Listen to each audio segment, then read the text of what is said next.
Merci pour ces beaux cantiques qui disposent nos cœurs, qui nous exhortent, puis qui nous font réaliser aussi toute la grâce que Dieu nous a accordée de venir nous racheter. Bien, bon Père céleste, ce matin, on est réunis encore en ton nom, pour toi, Seigneur. On veut t'adorer en esprit, en vérité. Dirige-nous, conduis-nous là où toi tu le désires, Seigneur. Puis merci de cette belle grâce que tu nous as accordée, Seigneur. Cette faveur qu'on n'aurait jamais pu mériter, Seigneur. Merci en ton saint nom, Jésus-Christ, notre Maître et Seigneur et Sauveur. Amen.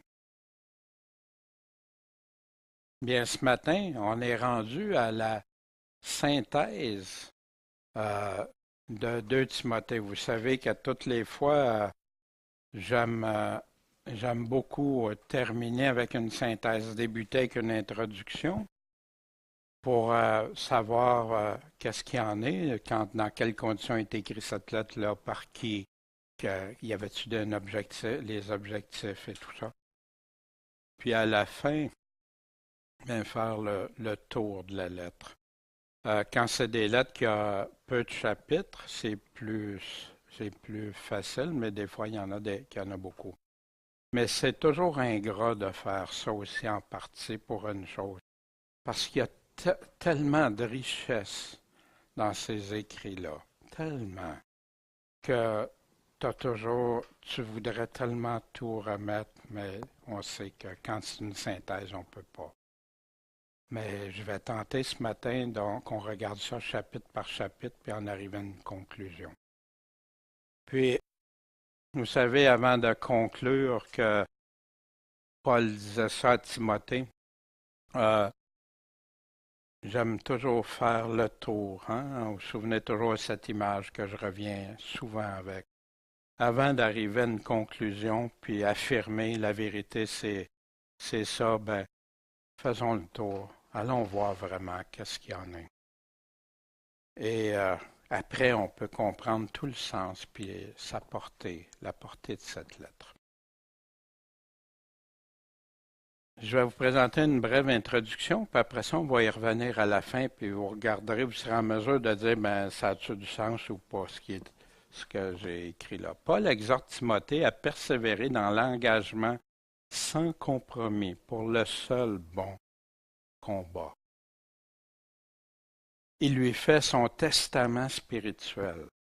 C'est la dernière fois que Paul écrit dans le Nouveau Testament.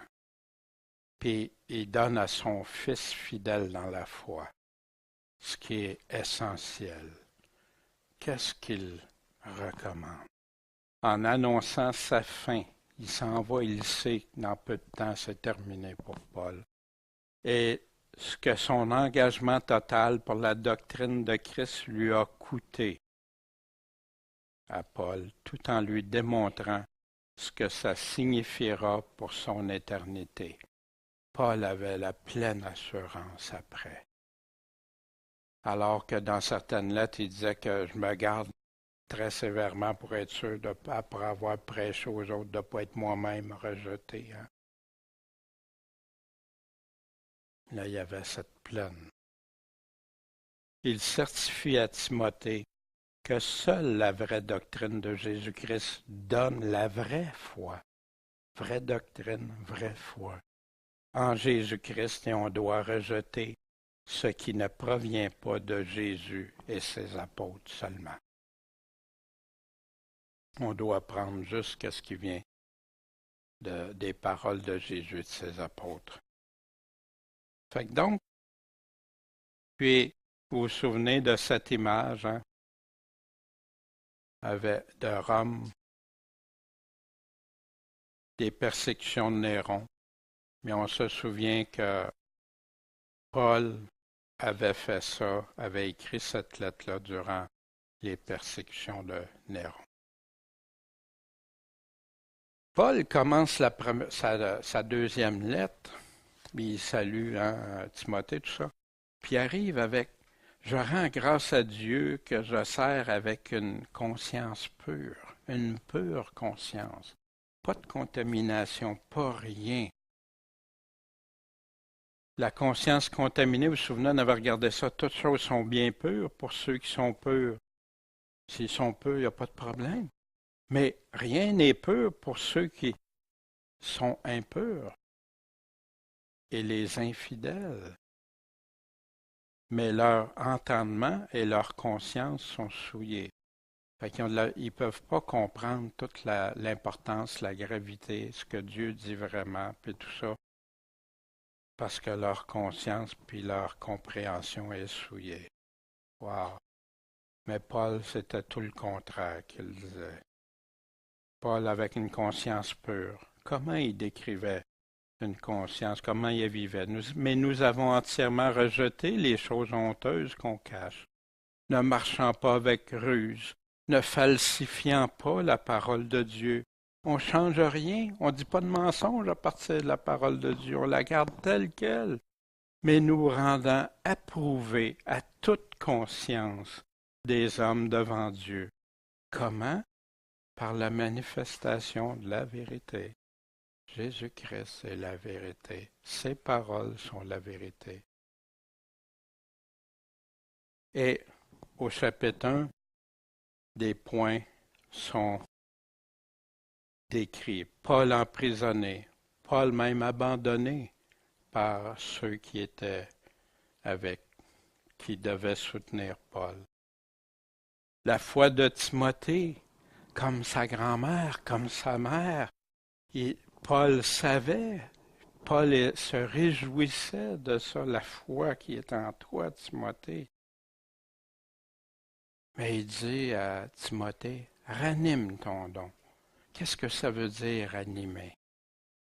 Rends-le vivant. Ton don est en train de s'éteindre. Refais-le revivre. Fais revivre Dieu. Aie pas honte. Pas de timidité. Pas de honte pour Jésus-Christ. Vas-y. C'est à lui qu'on va répondre. Savez-vous, on serait tout honteux d'arriver devant quelqu'un de très important dans la société. Puis lui avouer, ben oui, j'avais honte de vous, monsieur, madame. Mais qu'est-ce que ça ne serait pas le Seigneur Jésus-Christ? Mais c'est pas ça que tu as reçu, Timothée. Qu'est-ce que tu as reçu? Un esprit de force. Mais je me sens faible. Oui, mais Dieu peut te donner la force. De charité puis de prudence. La force, la charité puis la prudence. Ça, c'est l'Esprit de Dieu. Remarquez qu'il ne dit pas un esprit de vanterie, un esprit de pleine assurance étourdi. Non. Puis pas de la haine, puis pas de l'imprudence comme les vierges folles. Non. On a ça. Quand on suit Dieu, il nous le donne, ça. On a été appelé à quoi? Une sainte vocation. Une vocation, hein, on parlait de ça autrefois, les gens par vocation, ils devenaient médecins, infirmières, policiers, juges, tout ça. Ça a peut-être changé un peu pour plusieurs. Pas tous, il y en a encore, c'est vraiment de la vocation. Puis merci mon Dieu pour ces hommes, ces femmes-là. Mais est-ce que c'est tous? Quand il y en a qui sont prêts à tordre les principes. La grâce, la faveur manifestée comment? Par Jésus-Christ. C'est par Jésus-Christ qu'on a cette faveur-là. Puis Jésus-Christ a fait quoi? Il a détruit la mort. Il l'a prouvé en sa propre résurrection. Le premier, les prémices de la résurrection. Puis il le promet à ceux qui croient en lui. à son retour. Il va faire la première résurrection. Oui, mais il y en a qui ont... Oui, il y a eu des résurrections, mais qui sont tous morts après. Mais là, c'est la résurrection pour la vie éternelle. Puis le dernier qui va détruire, le dernier ennemi qui va détruire totalement après, non plus juste pour lui-même, là, dans ce cas-ci, mais pour tout, c'est après, au grand trône blanc, quand la mort va être jetée dans le lac de feu. Et au chapitre 1 aussi, Paul parle et revient souvent sur ça. Souffrir pour l'Évangile. Aujourd'hui, on entend souvent que c'est la joie, la paix, tout ça. Oui, c'est vrai, mais en Jésus-Christ. Mais pas pour ma vie personnelle, mes avantages personnels. L'Évangile, c'est pas ce que l'Évangile va me donner, mais ce que je vais donner pour l'Évangile. Ce que je vais donner à Dieu. Je lui appartiens, mes respires, tout lui appartient. Paul, il est docteur des gentils. Il souffre. Il est emprisonné, il se fait persécuter. Il endure plein de choses. Mais il n'a pas honte de ça. Il n'a pas honte de l'Évangile. Non. Je suis en pleine assurance. Je sais à qui je suis redevable. Il connaît celui en qui il croit, puis il sait qu'il a la puissance de garder son dépôt jusqu'au grand jour, ce jour-là, cette journée-là. Il sait, il est convaincu, il a l'assurance de ça.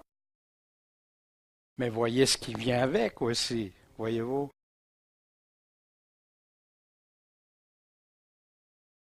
Puis il informe bien, puis il avertit, il réavertit. On voit ça dans ces deux lettres de Timothée. Il avertit Timothée de retenir la vraie doctrine. Les paroles qu'il a entendues de Paul. Paul, y a-tu enseigné autre chose que la vraie doctrine de Christ? Jamais.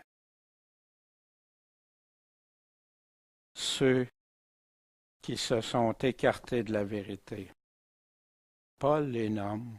Paul dit qu'est-ce qu'il y en est, puis qu'ils sont des dangers. Comme il avait déjà dit, par rapport aux Éphésiens, aux anciens d'Éphésiens, qu'il y aurait des loups dangereux, ravissants.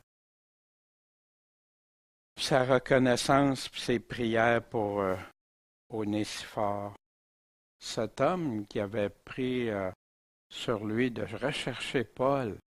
Paul était rejeté, là. C'est comme nous aller voir un criminel notoire, là. La différence, c'est que Paul n'avait rien fait de criminel. Mais les gens dans leurs esprits, pour là, c'était criminel.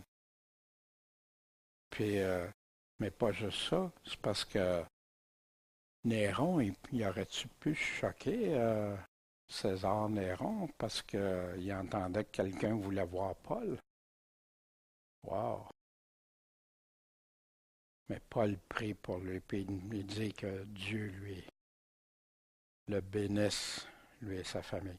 Paul, puis les afflictions de l'Évangile, on avait vu ça fouetté 5 fois, 39 coups, battu de bâton, lapidé, tenu pour mort, des naufrages 3 fois. Il a passé un jour et une nuit dans la mer profonde, en péril, parmi plein de situations. Puis, Paul ne met pas un accent sur ça tout le temps, là. Mais là, il décrit qu'est-ce qui est arrivé, ce qui a une partie de ce qu'il a souffert pour l'Évangile.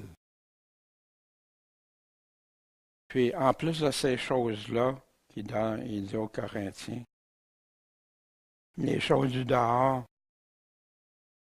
ce qui me tient assiégé tous les jours, c'est le soin que j'ai de toutes les églises. Paul était consacré. Puis c'est ce qu'il nous demande aussi, nous, d'être consacrés. Paul avait un grand soin, puis Paul était constamment inquiet pour les églises. Mais inquiet pourquoi? Pour la foi de chacun. Pour qu'ils ne se détournent pas de la foi. Pour qu'ils viennent à la vraie foi. La foi entière. Qui est persévérante. Souvenez, on avait vu un esprit de force, de charité et de prudence, puis un passage qui parle justement de charité, aimer, de force, de prudence. Aimer Dieu de tout son cœur, son âme, sa pensée. Puis, c'est prudemment que cet homme-là avait répondu au Seigneur. Au chapitre 2, bien, Paul continue de se fortifier dans la grâce qui est où? En Jésus-Christ. On ne trouve pas ça ailleurs, la faveur de Dieu, car Dieu a tellement aimé le monde. Mais la colère de Dieu demeure sur ceux qui désobéissent, qui ne croient pas, qui ne veulent pas suivre. Choisir et confier à des fidèles capables d'enseigner la doctrine de Christ. Il ne dit pas capable d'enseigner de la théologie, des pensées humaines, des philosophies. Non. D'enseigner la doctrine de Christ. Enseigner purement. Qu'est-ce que ça veut dire purement? Comme un soldat engagé, pas s'embarrasser de rien, pas se détourner de rien, pas se laisser distraire, de tout endurer les souffrances. Wow! Quel évangile, hein? Quel évangile! Ça ressemble étrangement à ce que Jésus disait, prends ta croix, suis-moi. Puis, Paul, qui nous reparle des souffrances pour l'amour de l'Évangile. Paul le répète. Pourquoi il répète ça à Timothée? Timothée le sait. Mais Timothée, regarde, c'est ça la vraie vie chrétienne. C'est ça l'engagement. On souffre. Regarde, je souffre, Timothée. Toi aussi tu souffres. Sois prêt. Endure ça. Combat le bon combat, Timothée. Laisse-toi pas aller.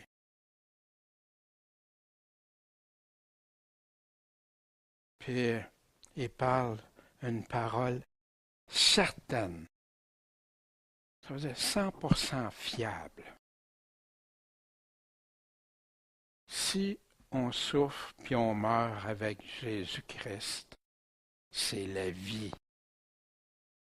Laquelle vie? La vie éternelle. Mais si on renie Jésus, il nous reniera aussi. Vous savez qu'on entend très rarement ça.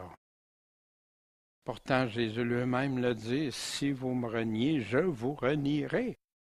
Mais là, les gens vont prendre il ne se reniera pas lui-même. Non, il va rester fidèle à lui-même. Mais toi, si tu es infidèle, il n'y a pas à être fidèle à un infidèle, il va être fidèle avec ses fidèles. Pour ça qu'il dit veillez, priez, quand vous verrez ces choses, d'avoir la force. La force de rester dans la foi comme des frères, des sœurs le font, comme des millions de chrétiens au travers des siècles, à partir des apôtres, des catacombes, des inquisitions, tout ça, qui ont persévéré jusqu'à la fin, parce qu'ils savaient que leur vie actuelle, ça ne vaut pas la vie éternelle. Que leur espérance, c'est pour l'éternité, c'est pas pour ici. Puis c'est triste parce qu'il y en a qui vont être conduits à accepter la marque de la bête pour maximum 3 ans et demi, comparé à l'éternité. L'engagement du soldat de Jésus-Christ, bien sûr, Jésus nous en parlait, on avait vu ça. C'est quiconque parmi vous ne renonce pas à tout ce qu'il a, ne peut être mon disciple. Le sel est une bonne chose, mais si le sel perd sa saveur, avec quoi on va l'assaisonner? Il n'est bon ni pour la terre, ni pour le fumier. on le jette dehors. Que celui qui a des oreilles entende. Est-ce des avertissements clairs de Jésus? Un bon soldat, oui, c'est ça que tu me demandes, mon général.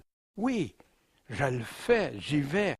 Puis oui, ça va pas toujours bien. Des oreilles fermées ou des oreilles ouvertes, hein, vous vous souvenez de ça. Et au chapitre 2, Paul continue aussi. Pas de discussion vaine. C'est quoi des discussions vaines? C'est ça qui produit la ruine de ceux qui les écoutent. Des discussions vaines, c'est ce qui n'est pas des paroles de Dieu. Ça t'amène ailleurs. Ça vaut rien devant Dieu. Mais il y en a plein qui se chicanent, qui se divisent pour des théories, de la théologie. Un tel a dit ça, non, l'autre a dit ça, etc.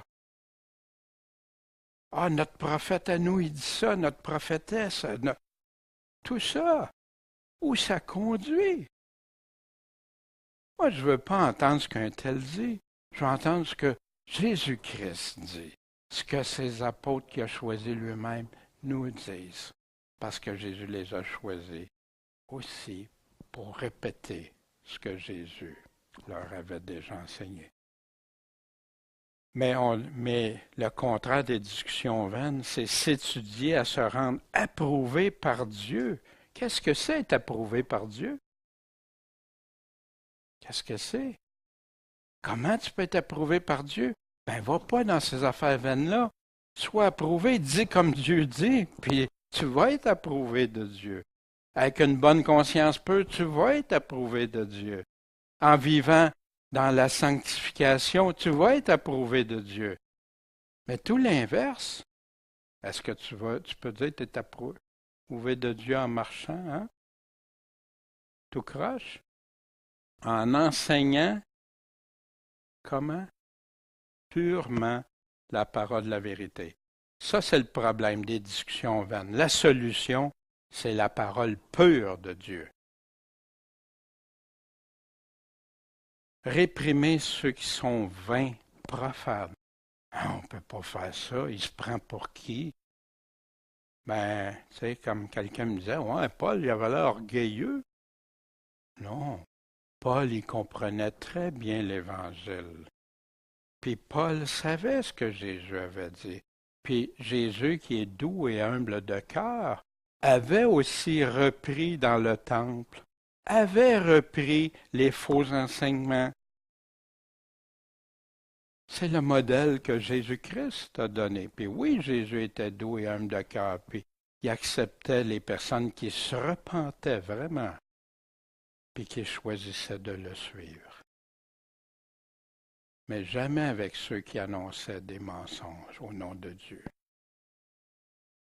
Réprime ceux qui sont vains, qui sont profanes, ça ne vient pas de Dieu. Ils iront comment? En empirant, qu'il nous avait dit.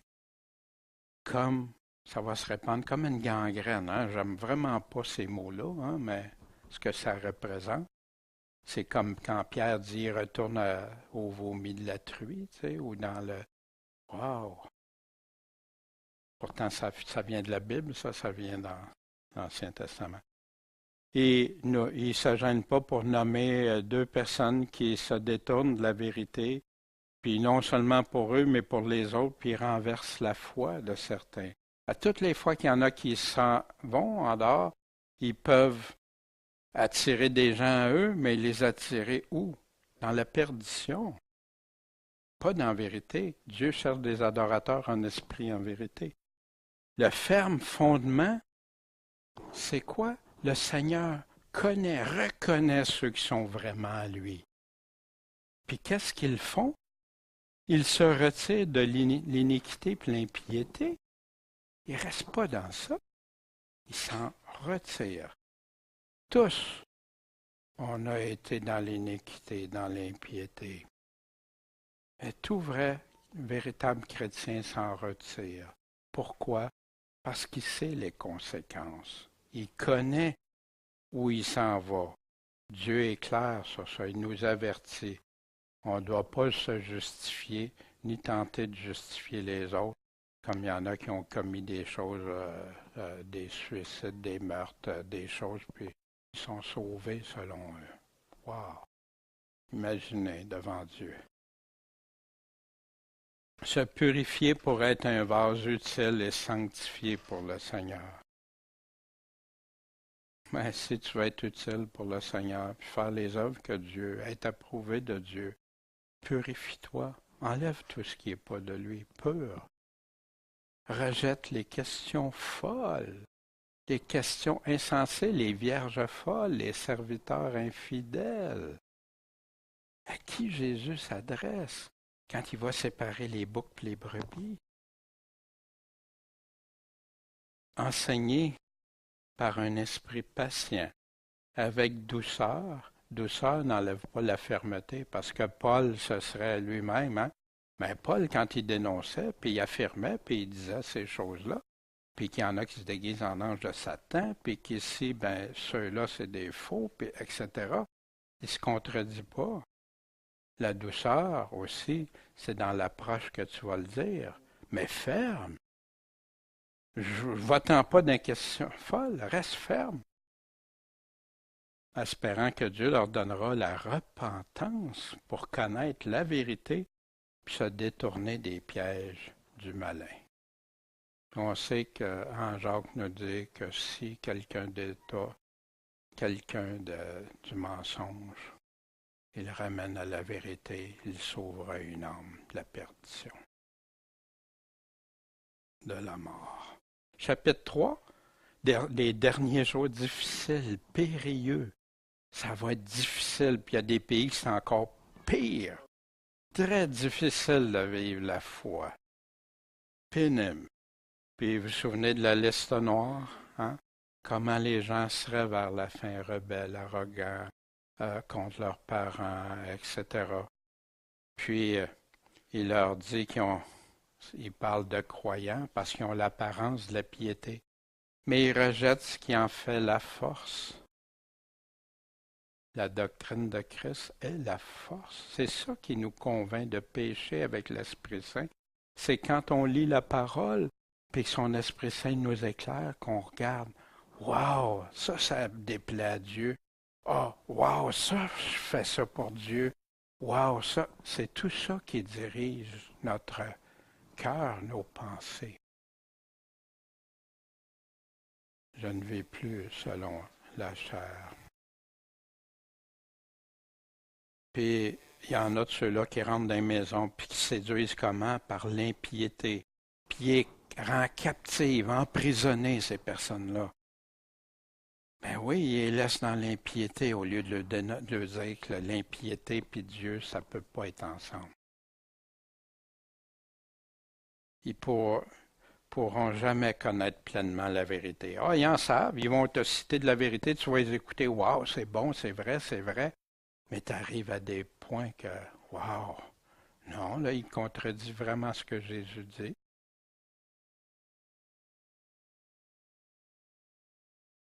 Mais il résiste même à la vérité. Paul dit que c'est des esprits corrompus. Il manque-tu d'amour quand il dit ça, Paul? Non, il avertit par amour. Puis leur folie sera manifestée. Jésus en parle aussi pour une église, ceux qui se prennent pour des véritables, puis que Dieu va faire qu'ils vont venir s'agenouiller devant les vrais chrétiens. Dans la Révélation chapitre 3. Mais toi, Timothée, tu as pleinement compris ma doctrine, tu as pleinement compris la doctrine que je t'ai enseignée. Pourquoi Paul disait ma doctrine, hein? Il y en a que ça l'a fait. Ben parce que sa doctrine, c'était la doctrine de Christ. Il était totalement avec la doctrine de Christ. Il en vivait. Il était prêt à mourir pour l'Évangile. Puis il l'a fait d'ailleurs, pas juste en parole. Hein? Tu as compris la doctrine, ma conduite, mon intention, ma foi, ma charité, ma douceur, ma persévérance. Tu as vu tout ça. Tu le sais, Timothée. Encourage-toi avec ça, Timothée.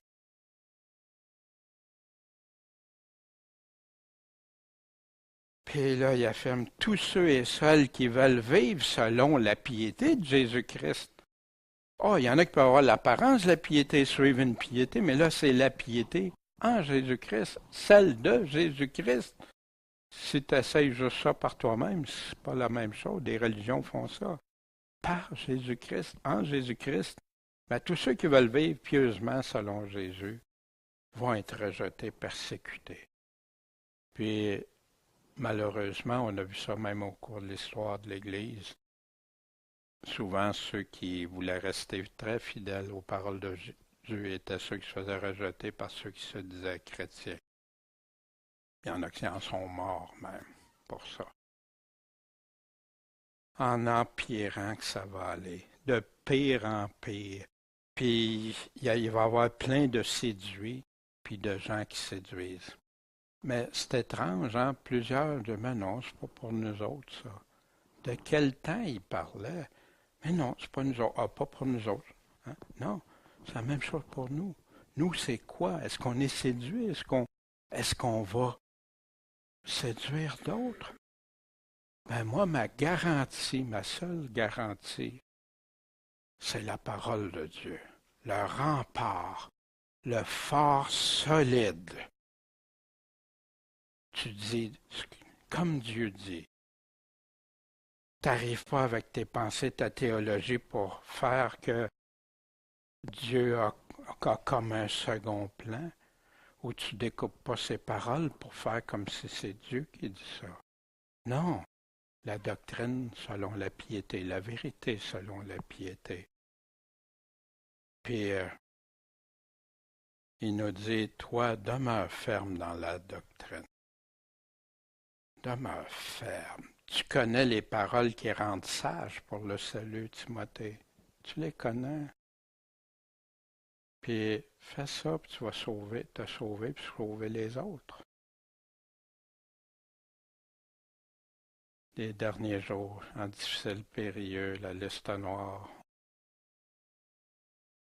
Souvenez de la liste. Est-ce qu'on en fait partie de ça? Est-ce qu'il y a des points dans ça que, Seigneur, je dois te confesser, puis je dois abandonner dans ça? Est-ce que mon cœur a tendance à suivre ça ou à te suivre? Est-ce que j'ai l'apparence de la piété devant d'autres, mais je vis comme ça en dedans? Des promesses puis avertissements pour ces temps fâcheux. Jésus nous en a parlé, on se souvient, comme au temps de Noé, de Lot. Il y en avait combien qui restaient fidèles? Trouverai-je la foi quand je vais revenir?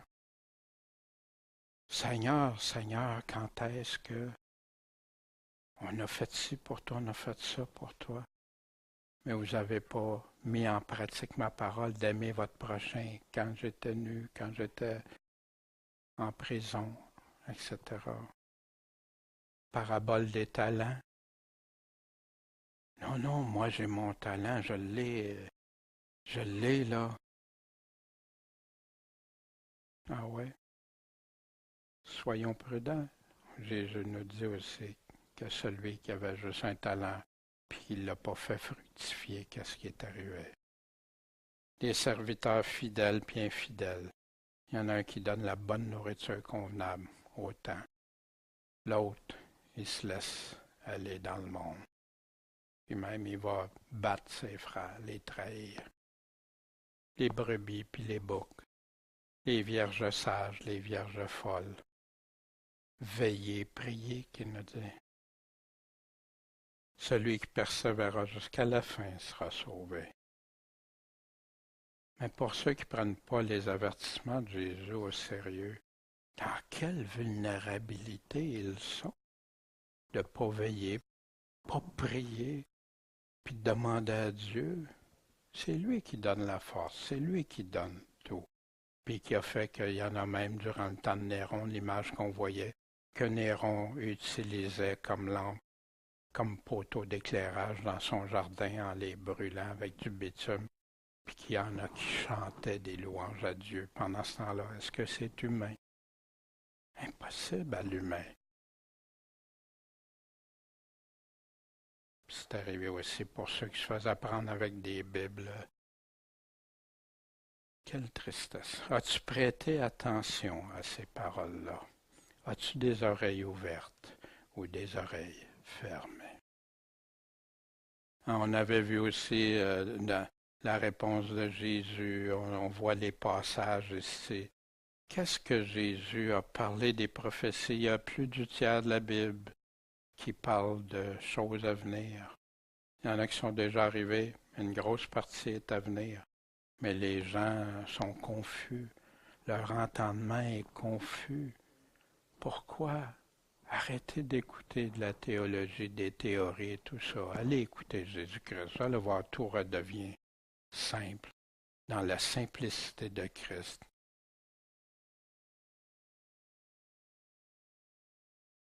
Puis tout ça va ensemble, tout s'harmonise comme un beau puzzle que le Seigneur nous laisse des pièces pour qu'on puisse avoir un beau portrait. Ça veut dire qu'on comprend tout de A à Z, tous les détails? Non, il nous dit ce qu'on a besoin de savoir, de comprendre. Puis, bien sûr, la seule provenance de la foi au chapitre 3 pour toute instruction, toute conviction. Connaître comment vivre dans la justice de Dieu doit être la parole de Dieu pure, puis devenir parfaitement instruit et accompli selon Dieu. Comme Jésus-Christ nous en a donné l'exemple pour devenir à la mesure et à la stature parfaite de Christ.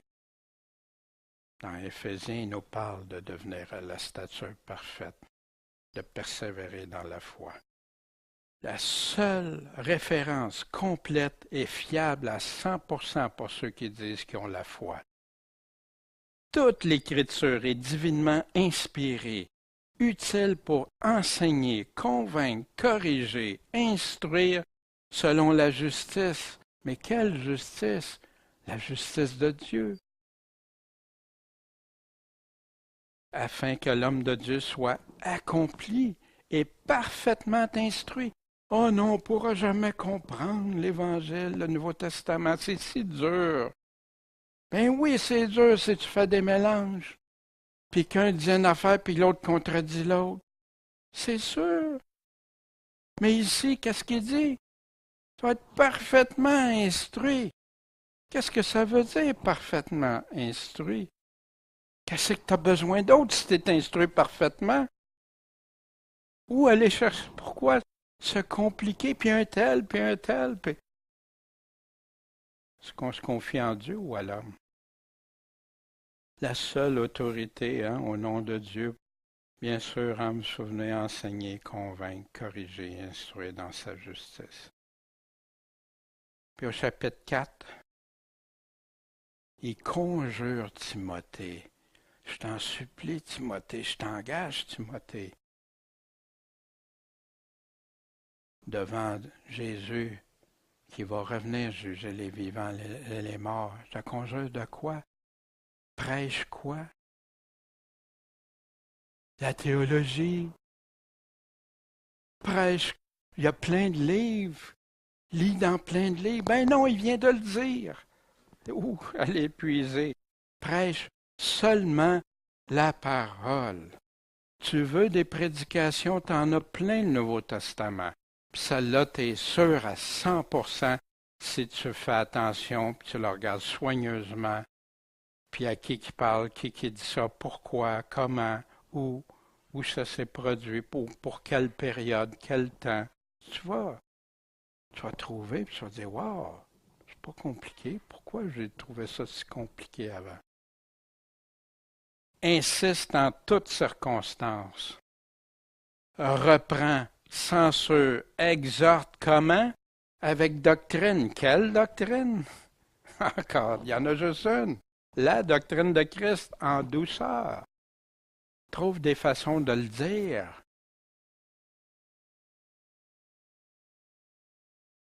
Le temps de la fin, par contre, il nous dit, la vraie doctrine va être rejetée. La doctrine de la vraie foi. Il va y avoir de la foi, mais la foi dans la foi, c'est plus la foi en Jésus-Christ. C'est d'avoir la foi dans la foi, puis la foi. C'est pas ça l'Évangile. L'Évangile, c'est d'avoir la foi, la confiance en Jésus-Christ. Pas d'avoir confiance dans ma foi. L'Évangile du moi. Les désirs. Les gens vont vouloir ce qui répond à leurs désirs. Les choses qui chatouillent leurs oreilles. Ce qui me plaît. Ça me plaît. Ça, oui, parle-moi de ça. Ça, j'aime ça. Ça vient de la Bible.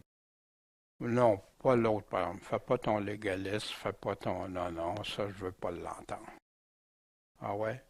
Tu feras ça avec Jésus-Christ. Tu feras ça pour voir. Quand il t'a dit que les seuls qui sont son ami, c'est ceux qui obéissent à ses commandements, à sa parole. Il dit pas se détourneront de la vérité pour croire à des fables. Un évangile de fables. Wow, un autre évangile, un autre Jésus, un autre esprit. Paul est si clair dans ces choses-là. La priorité pour Paul, vous vous souvenez, à Timothée dans sa première lettre. Comme je t'exhortais quand je suis parti pour la Macédoine, de demeurer à Éphèse, Timothée est comme l'évêque d'Éphèse, puis c'est lui qui va chercher des pasteurs, des anciens, tout ça, pour recommander à certaines personnes de quoi? Je t'ai laissé là pour ça, pour enseigner, pour ne pas enseigner une doctrine étrangère. C'est quoi une doctrine étrangère? C'est tout ce qui ne vient pas de ce que Jésus a dit, que les apôtres ont dit. C'est ça un enseignement étranger. Et de ne pas s'attacher à des fables. Qu'est-ce que ça vaut devant Dieu, une fable? Il y a des généalogies sans fin. C'est interminable. Ça ne lâche jamais. Puis ils vont arriver toujours avec des affaires nouvelles, puis tout ça, puis des points nouveaux, qui engendrent des disputes, puis qui fait du tort, qui a fait des divisions, qui a même des chrétiens qui ont fait périr d'autres chrétiens. Imaginez si on est loin de l'Évangile. Les anabaptistes, Calvin, avec quelqu'un qui est pas eux qui l'ont tué, mais qui ont recommandé ça aux autorités. Wow! Wow! Est-ce qu'on est loin de l'Évangile? Aime ton ennemi. Il nous dit de s'éloigner des personnes s'ils disent des faussetés. Il ne dit pas d'aller les exterminer. Puis qui engendre des disputes plutôt que l'édification en Dieu par la foi. Je t'y exhorte encore. C'est une priorité pour Paul, la doctrine, la vraie doctrine. Pourquoi l'Église, qui doit être la colonne, l'appui de la vérité? On avait vu ça dans Actes, quand on avait fait nos études dans Actes. Puis la vérité, c'est ça. Dieu cherche des adorateurs en esprit et en vérité. Dieu et le mensonge ne peuvent être là. Qui est avec le mensonge? Le malin. Mais il se sert de la vérité pour conduire dans le mensonge après. La doctrine selon Christ, pour pas qu'on blasphème sa doctrine qui nous disait, vous vous souvenez, on avait vu si quelqu'un enseigne autrement et ne se soumet pas aux saintes paroles de notre Seigneur Jésus-Christ et à la doctrine qui est selon la piété. Pas vrai que tu es sauvé en marchant dans l'impiété. Tu ne trouveras pas ça nulle part. Paul dénonce ça. Jacques dénonce ça. Pierre dénonce ça. L'apôtre Jean dénonce ça dans même sa première lettre qui décrit ceux qui se disent chrétiens puis ceux qui sont des faux chrétiens. Puis celui qui continue de vivre dans le péché, c'est un menteur. Puis ceux qui n'obéissent pas au commandement de Jésus ne sont pas ses disciples. Ils ne peuvent pas être sauvés.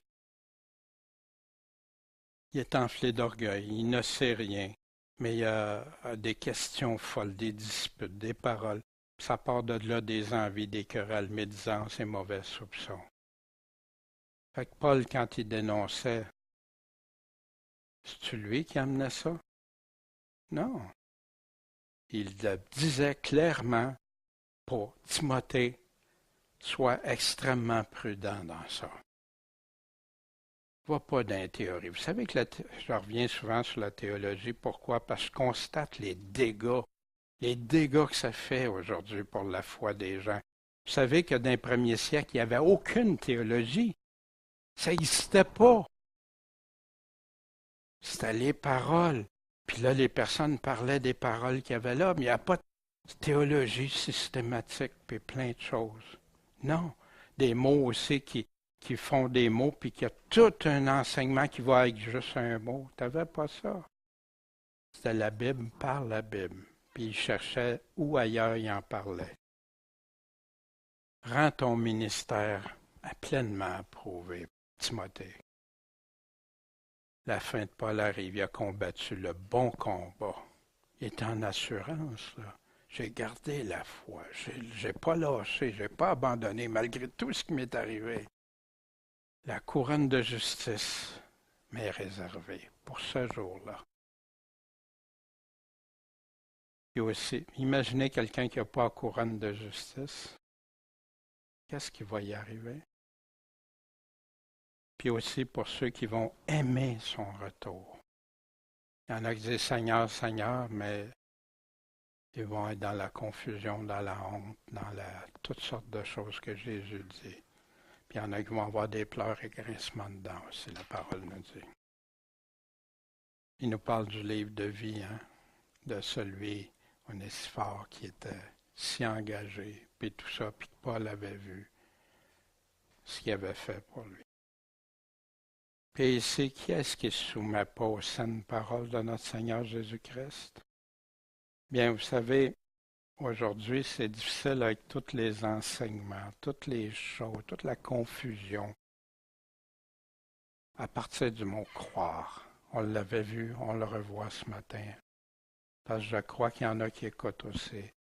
Puis c'est toujours bon de se le rappeler. Qu'est-ce que ça veut dire croire? Parce que c'est facile, on pense que croire peut être limité, mais qu'est-ce que ça veut dire croire?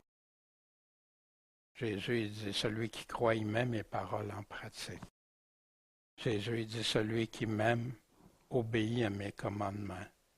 Si tu n'obéis pas, il dit, c'est son ennemi. Tu n'es pas son ami. Comment tu peux être en relation avec quelqu'un qui dit que c'est être sauvé par ses œuvres parce que tu veux obéir à ton maître, ton Seigneur? Ils veulent le sauveur, mais ils ne veulent pas suivre un Seigneur de leur vie. Parce que quand tu as un Seigneur, tu as un maître, tu obéis au maître. Cette notion-là est comme effacée.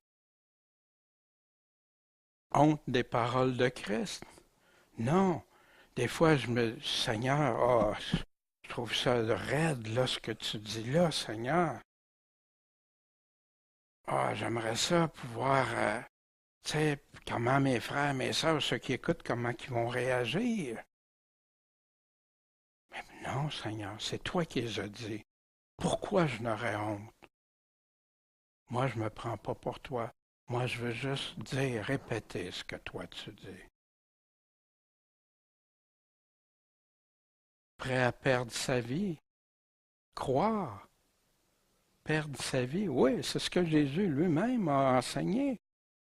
Celui qui veut garder sa vie va la perdre. Tu crois-tu? Il enseigne tout.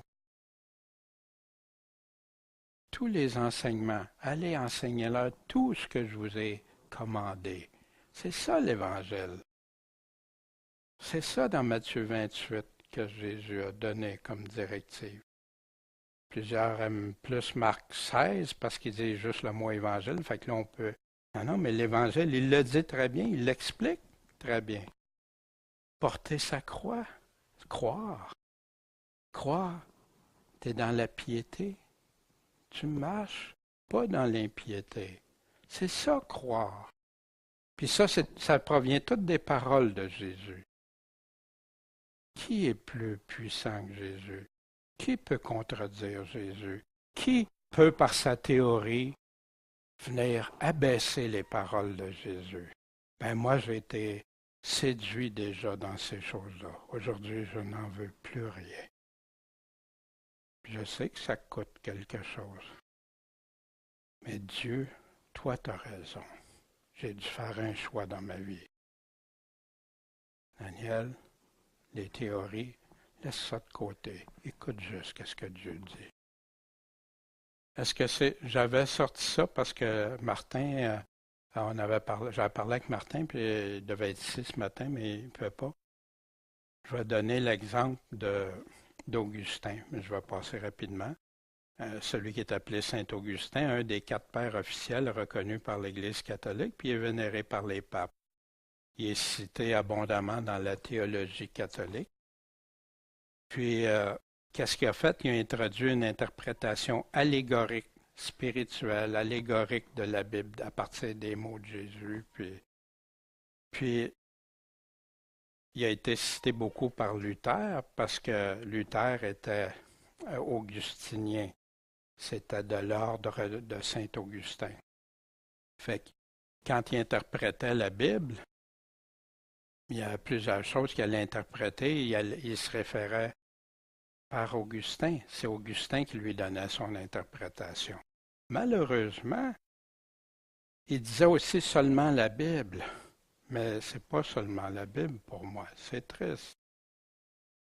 Calvin aussi cite Augustin puis interprète certains passages selon Augustin. Il est fréquemment à la base de la théologie protestante, Saint-Augustin. Moi, quand je suivais de la formation, on me parlait « Ah, Saint-Augustin, si, Saint-Augustin a dit ça », puis recommandait de lire des livres qui viennent de lui. Alors qu'il a beaucoup été dans la philosophie aussi, pas juste l'Évangile. Voici son interprétation des paroles mêmes de Jésus. On l'a déjà vu, on va le revoir. Et je pense que ça peut nous aider aussi quand on parle à des frères, des sœurs, de voir l'importance, la conséquence de tout ça. Quand il nous parle de la parabole du bon samaritain. Fait comment Augustin interprétait quand Jésus dit « Un homme descendait de Jérusalem à Jéricho ». Pour Augustin, ça veut dire Adam, ça. Jéricho, ça veut dire la lune. Ça signifie ainsi la mortalité d'Adam. Ça, tout ça, vous pouvez retrouver ça sur les enseignements d'Augustin, là. C'est pas caché, c'est dans les livres, sur Internet, si vous voulez le trouver. Tout ça, c'est son interprétation de la parabole du Samaritain. Des brigands, c'est le diable et ses anges. Le dépouillé, c'est-à-dire, ils l'ont dépouillé de son immortalité. L'ont roué de coups, ils l'ont forcé à pécher. Je ne sais pas, là, mais Jésus, c'est ça qu'il est en train de nous dire dans cette parabole-là. Il répondait à la question, mais qui est mon prochain? Puis il est en train de donner un exemple pour démontrer des choses très concrètes. Puis c'était quoi vraiment aimer son prochain? Puis il y en a même qui étaient des hauts religieux qui ont passé outre. Mais le Samaritain, ceux qui les Juifs détestaient, avaient appris à détester, lui s'est occupé. Ils l'ont laissé à demi-mort, en tant qu'homme vivant, mais mort spirituellement, donc il est à moitié mort. Je ne sais pas comment vous réagissez à ça, mais le sacrificateur puis le Lévite, c'était l'Ancien Testament. Le Samaritain signifie gardien, c'est pourquoi il s'agit de Christ lui-même. Il a bandé ses plaies, ça veut dire qu'il a ôté le joug du péché. L'huile, c'est la consolation d'une bonne espérance quand il a mis de l'huile sur sa plaie. Le vin, c'est l'exhortation à travailler avec ferveur d'esprit. Je ne comprends pas le vin puis la ferveur d'esprit.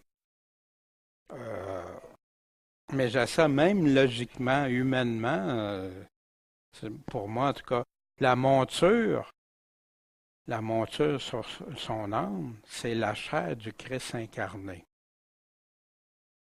Moi, je ne sais pas. Avant de dire qu'un âne, c'est la chair de Christ, je ne sais pas, mais il y a de quoi qui ne marche pas là. Vraiment.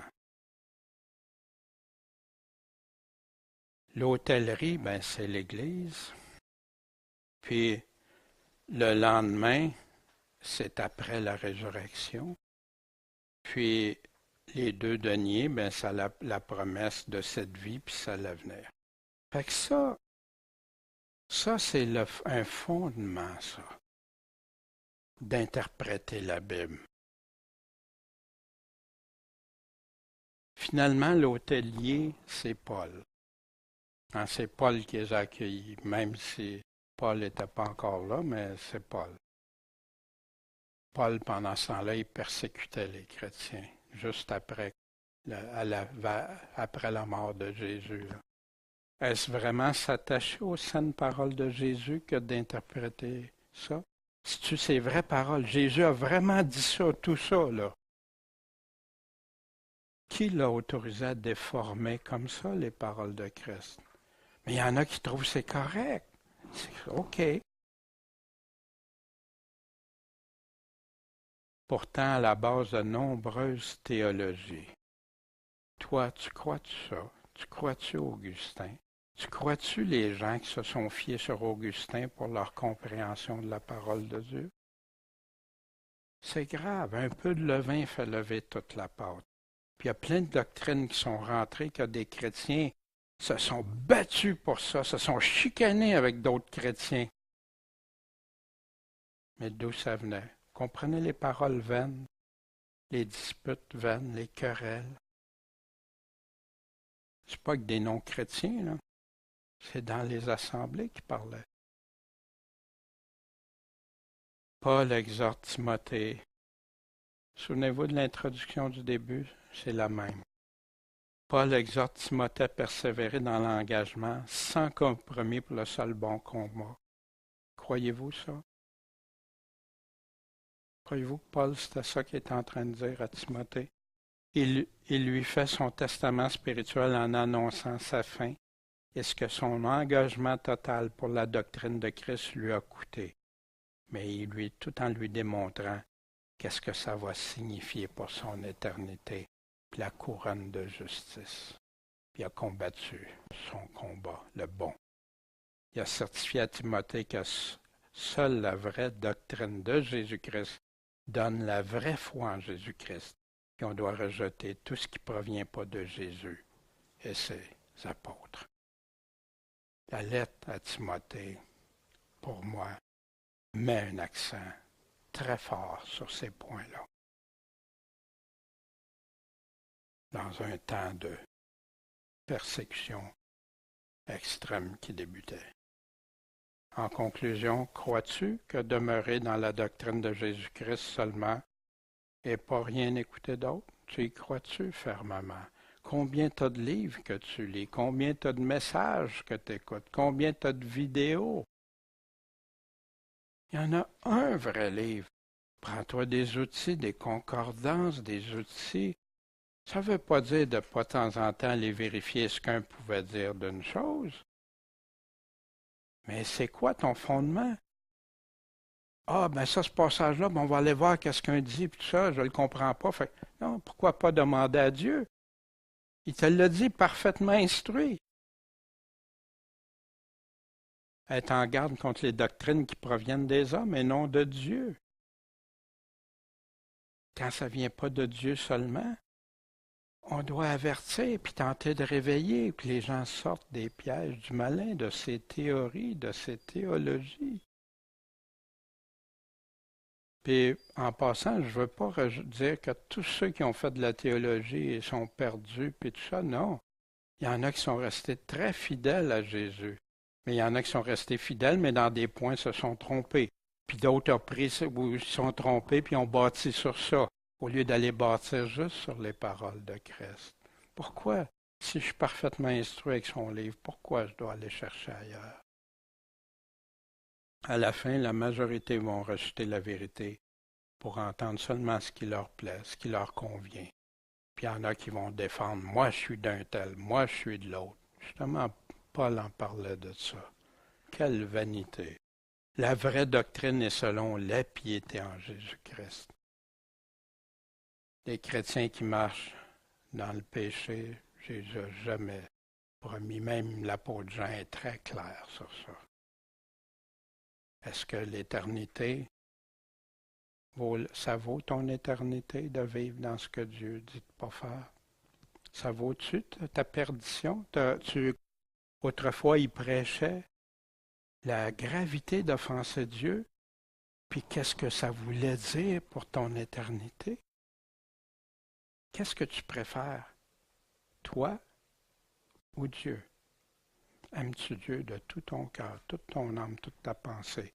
Puis si les prédicateurs s'en seraient tenus à ce que Dieu dit, il y aurait bien moins de dégâts, il y aurait bien moins de gens qui se croient sauvés en marchant tout croche, contraire à la volonté de Dieu, puis qui blasphèment la parole de Dieu par leur mauvaise vie. Quelle tristesse! Être prêt à tout pour Jésus. T'es-tu prêt à tout?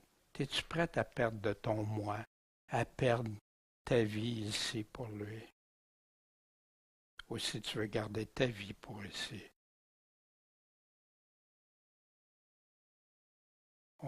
Dieu veut que tous viennent à repentance. Dieu aime que les personnes en viennent à se consacrer à lui, à le suivre, à lui obéir, à l'aimer, à croire ce qu'il dit, à croire en lui.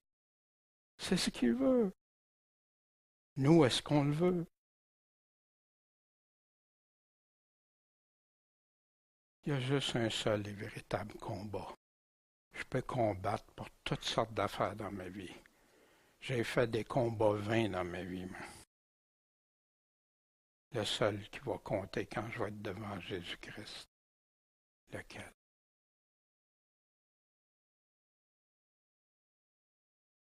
Et donc, en terminant, les thèmes récurrents fondamentaux. La doctrine. Paul le répète. On avait vu le nombre de fois que Paul dit le mot doctrine, ou qu'il le redit même avec d'autres mots. La vérité selon Jésus-Christ seulement. Le fondement de ta foi. En deuxième, le bon combat.